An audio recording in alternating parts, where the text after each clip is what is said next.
first thing I wanted to talk about today is modernity. I have been doing quite a bit of reading on you and your views on traditionalism and modernity and all sorts of things related to that. So I would like to start off, if you could define for us what modernity is, and also give us a bit of a critique if you have one. So first of all, we need to understand the modernity not as the only a problem of time, or something that is contemporary. So modernity is not exactly that coincides with time we live in. That is a shape of very special culture and civilization. And as such, it could belong somehow to different period of time. So there is a pattern, algorithm, that is modernity. And the modernity started in Western Europe with the end of the Middle Ages and after the transitional period of Renaissance. That was the beginning of appearance, of manifestation of some special kind of civilization with principles that we could define and understand outside of the time. So that is in form, and we could compare.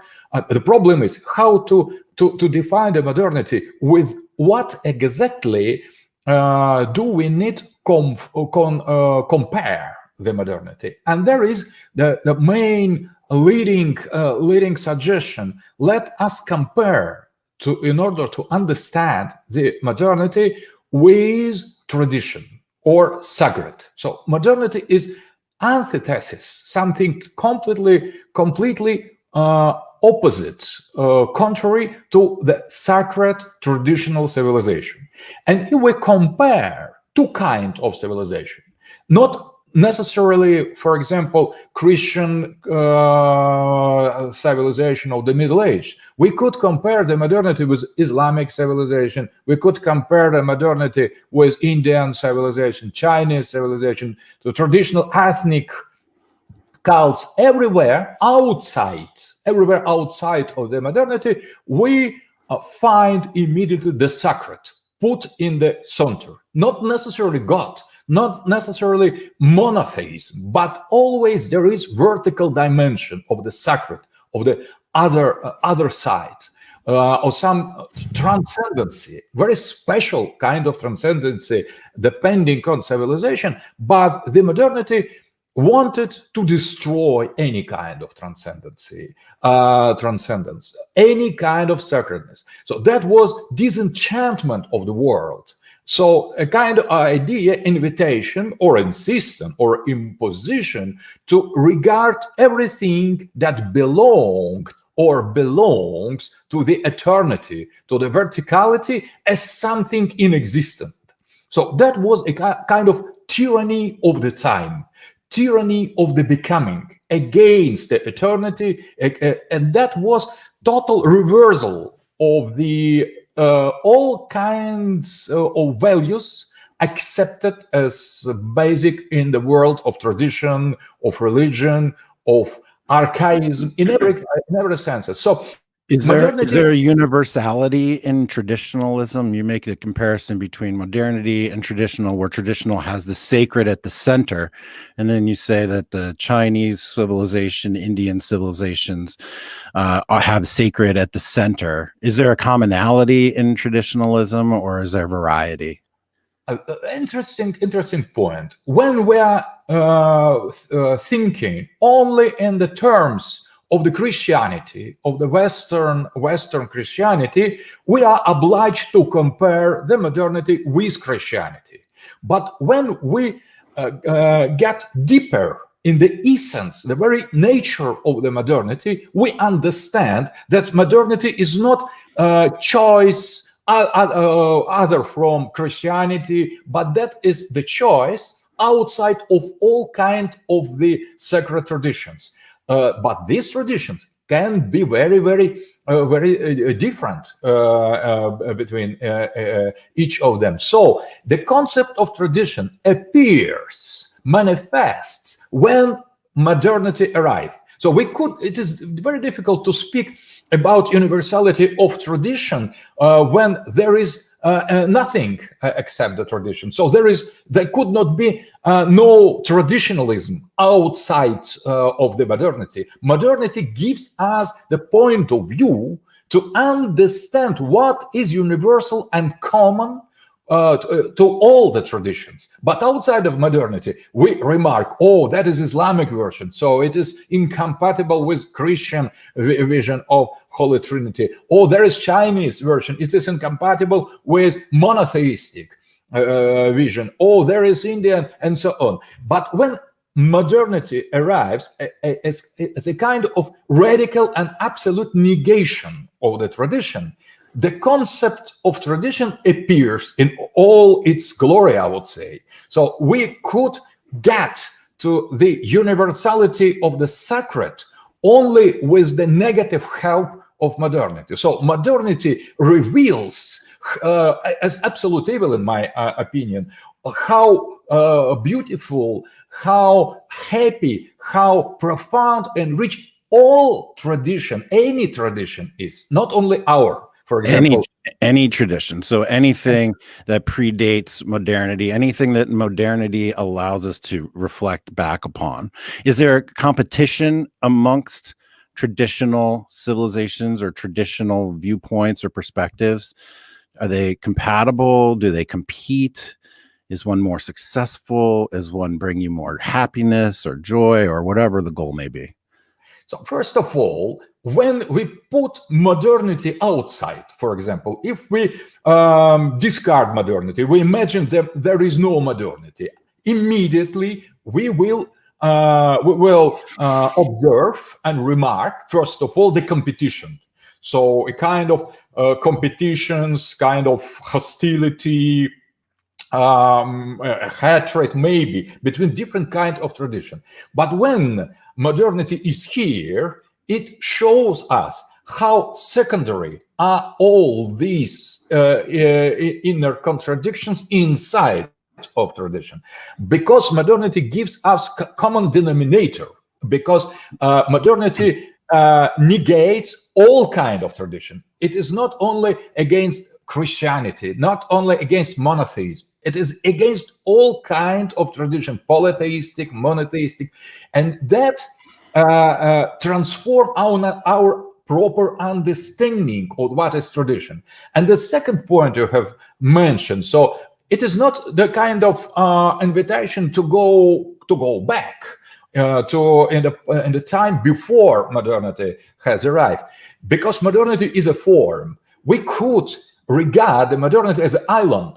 Around this island there is tradition, and not only in time, in space. For example, when we are speaking about the East and the West, modernity is the modernity in the West.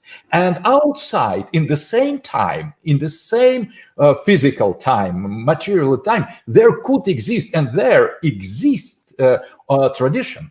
Exists tradition outside. So there is a form. That is very important thing. So tradition, it is not necessarily past. Comparing with Western modernity, it is the past. But comparing, for example, with a present day of Islamic civilization, for example, or traditional civilization of people of Africa, or with Hinduism, it is not. That doesn't mean that it is the past. It could be present, it could be future as well. So modernity is option. It is not kind of fatality. That was the option of the Western civilization in the certain moment when the Western man has decided to go that way.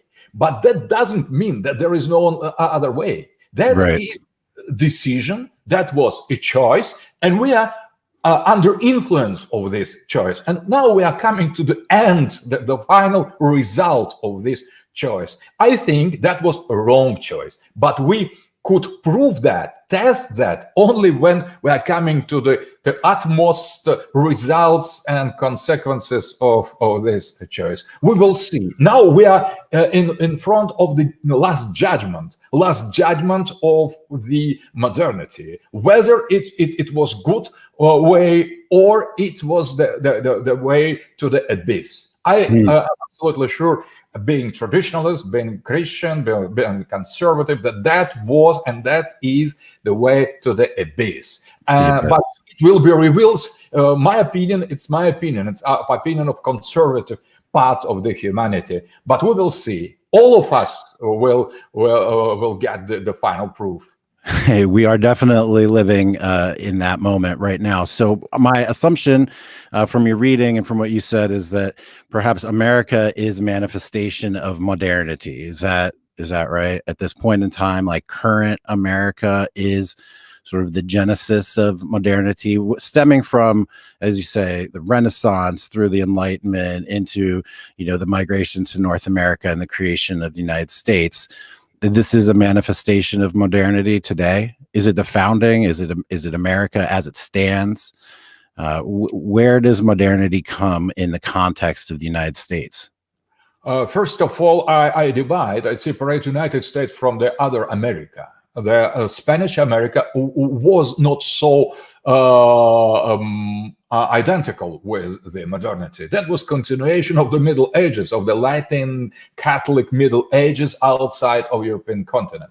The real cut of the roots was precisely with Northern America, with United States.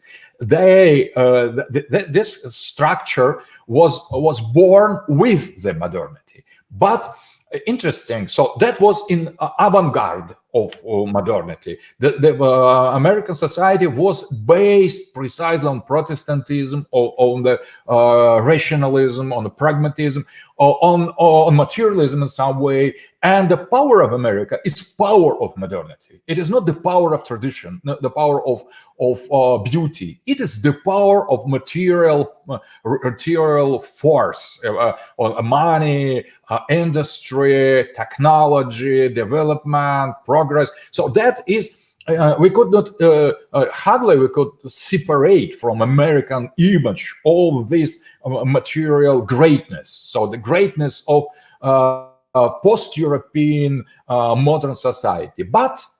So generally speaking, you are right. So America was born with modernity. But today we have gone too deep in the modernity, and when we compare the principles of North American society with the new norm of the time of this time that has lost any relation to eternity. So this is totally free time, liberated time. This time is it is destruction, radical destruction. And when we compare this new version of modernity, a kind of post-modernity or contemporary state of development of modernity with American identity, we could remark that it is not so easy, because now the new conflict is the old modernity that represented by some parts of American society with new modernity.